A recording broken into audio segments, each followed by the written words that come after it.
So the physicist Richard Feynman once famously said that he was sure that it was safe to say nobody understands quantum mechanics, and which is a very famous quote. And obviously there are a number of ways you can try to make sense of quantum mechanics, like the Copenhagen interpretation or the cubism, which is kind of fashionable nowadays. But to be honest, I actually completely agree with Richard Feynman.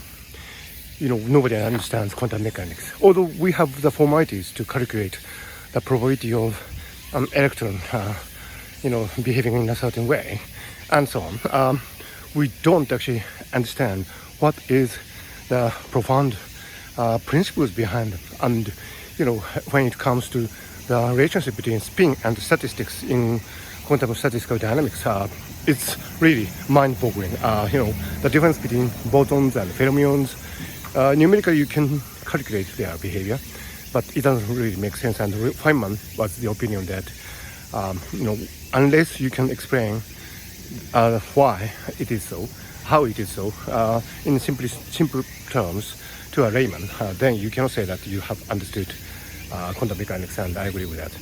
When it comes to consciousness studies, we don't even have a formalism corresponding to quantum mechanics. We have qualia, we have consciousness, we have self-awareness, but the linking principle between neural activities in the brain and these phenomenal properties are in the dark, and nobody understands even the basic formalities of that. So, we are not even at the level of quantum mechanics in consciousness studies.